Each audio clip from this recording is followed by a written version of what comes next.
Well, Jeff, it's the day before fall camp. What's your excitement level? Oh, it's good. It's back. I do remember, being very intent after last season because that was a tough year on us, and we finished great, but it was still a tough year. I was going to be very intentional and try to enjoy every single day of the monster, of the season, and it still went by extremely fast. It's crazy how fast it goes by. The biggest difference is I just don't think there is, we're never off anymore. Players are never off, coaches are never off. So there's not like the excitement level of fall count because you're basically in the grind year round. The biggest difference is y'all. The media kind of leaves us alone in a way from January through July, but going to AAC Media Days was a great reminder that the monster is back. You talked a lot about wanting this group to be better early in the year. What does it take to get there, and how confident are you can get that done? Well, I probably shouldn't be very confident because we haven't done it very many times, but we have made some drastic changes to how we do shop around here to try to be better to start the season off. We're extremely proud of how we've been in November and October, but we have not been great in September, to be very honest with you. And what is that?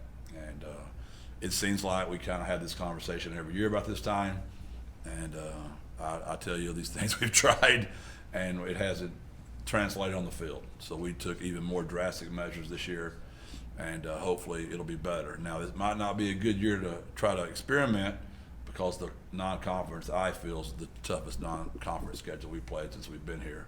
And you're way better at data and facts than I am, Greg, to be very honest with you, not kissing up to you after all these years.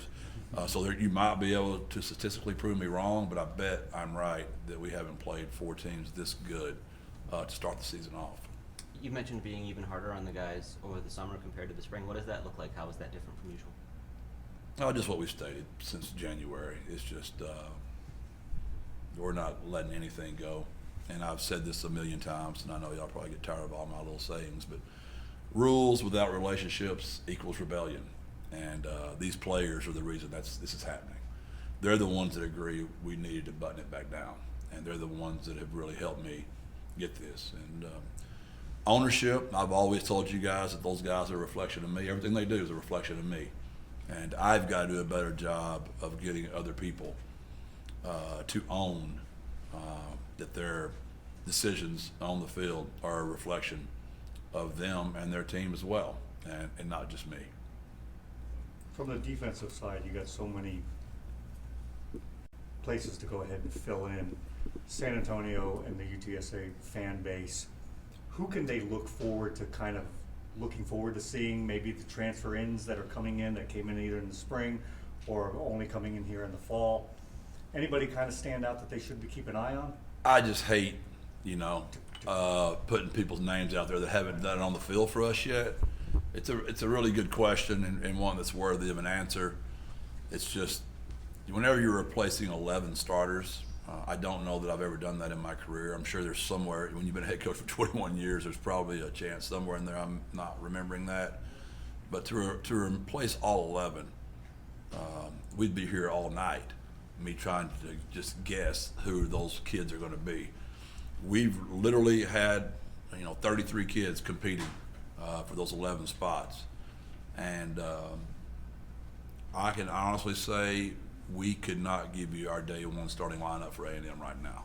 We don't know who that is. We've probably got it down to the 2D, but in the order of who's going to come out there and make all those plays yet, we really just don't have that. I would say we would talk more about kids that have been here, that we know they're a known entity, and they've been in the rotation. And you've seen them some, right? So that's the names I'd be more comfortable, speaking on. Marcellus Wilkerson, Owen Pee-wee at the Sam, Davin Martin at corner, Jacavian Rogers at corner. That defensive line, which we have, Ty Leonard, Damian Wimberly, John Jones, Big Baby, Buxton. Those kids that have been in and played for us, I'd be more comfortable to say. Now, do I feel really good about some of those guys? Yes, I do. But I'm afraid when I start going down the Shad Banks, now Kendrick Blackshire has been here for us, so that's a name I think will come on. That's been in the rotation as well. You've seen Cam Cooper. You've seen Vic Shaw. Those are kids I really think will come on. I'm just really scared to start. You go down the Shad Banks train, then you're leaving out somebody else. But obviously, I've already said Shad's name. So, out of North Shore, we've known him for a long time. Had some good moments at TCU, and I think he'll come in here and do well.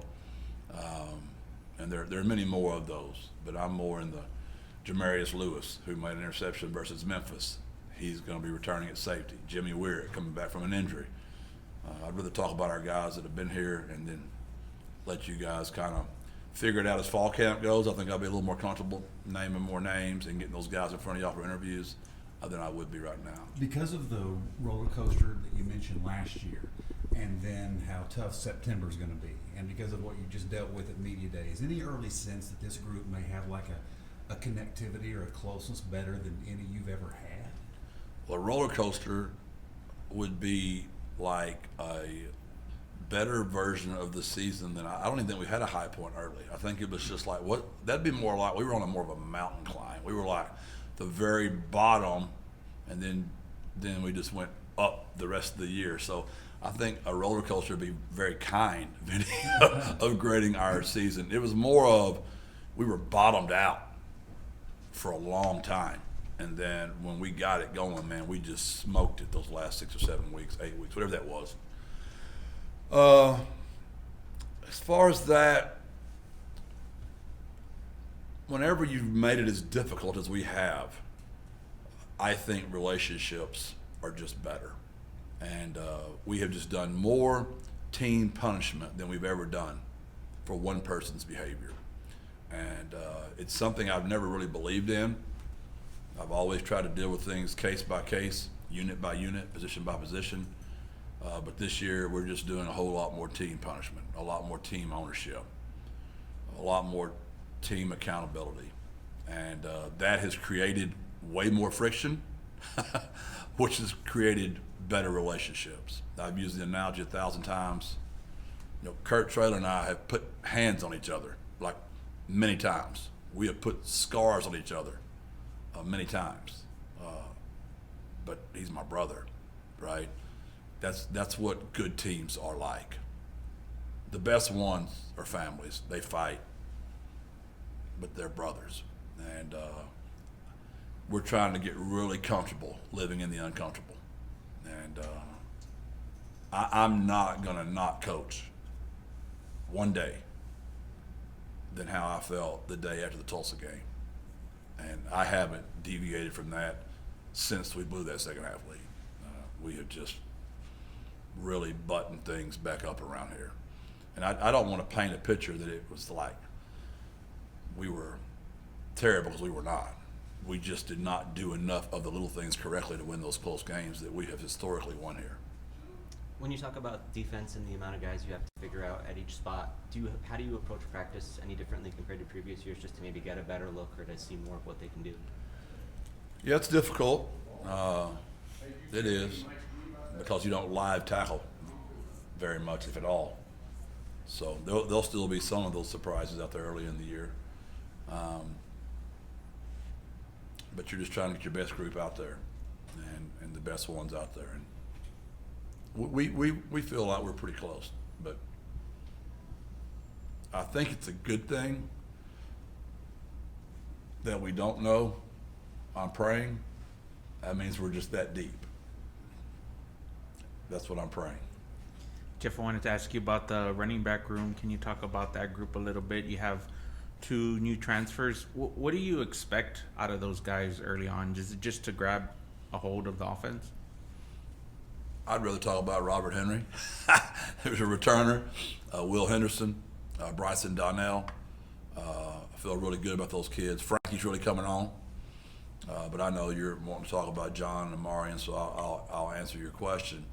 I think with John, it's making sure his knees are healthy before we turn him loose. And Amari and his coming here very healthy, very hungry. He's a big back.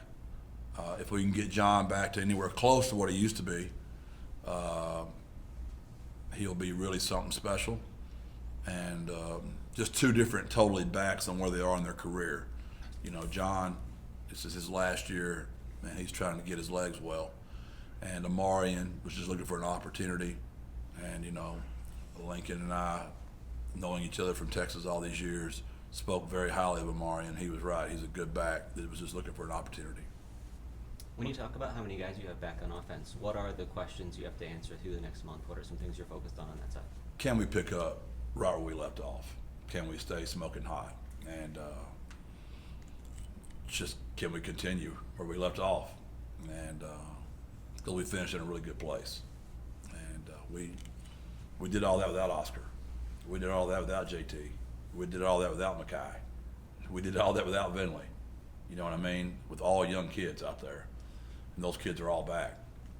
And we picked up Luke Lopez back. We've got Vinley back. So I just, now the opponents, again, I want to state they're really good. But I've done it long enough. I know what it's supposed to look like when it's done right. We've lost games and played well. We played well against Army. I don't have a problem. Yeah, the head coach went for it on his whatever minus 18-yard line. We didn't execute, and we didn't win. So I don't ever want anybody to think that I'm okay with losing, because that's not true. There's just a certain way it's supposed to look, the way it's supposed to sound, the way it's supposed to feel, and we got to go get that back, like we had those last 7 to 8 weeks, however long that last stretch was. Speaking on the offensive side, what's the biggest change that you have seen from him, Owen, at that position from last year when he was getting ready to basically lead this team for a whole season to now? It's his team. It's his team. He's got all new defensive starters. You know, he was becoming the quarterback with a very veteran group of defensive football players. And I'm not saying they did not listen to him, because they did. But this is his team. Very much how Frank, that first year, was kind of just the quarterback. And then the next year, it was his team. And Owen would never say it that way, but you could just tell by the way he has respect in the locker room that everybody knows, you know, he's the guy. Do you already have those leaders and those voices identified on the defensive side, or does that come together through practice now? You know, I've been very intentional. We're doing all that a lot slower. I just think in the new form of college football, there's just so much turnover that I didn't want to rush that. So no, we've not chosen anything yet. We don't even have a motto yet. So we are months behind where we used to do those kind of things. But I want it to be real. I want those single digits to be real. I want the leadership councils to be real. I don't want it to be who we think it should be. I want it to be who we know it is.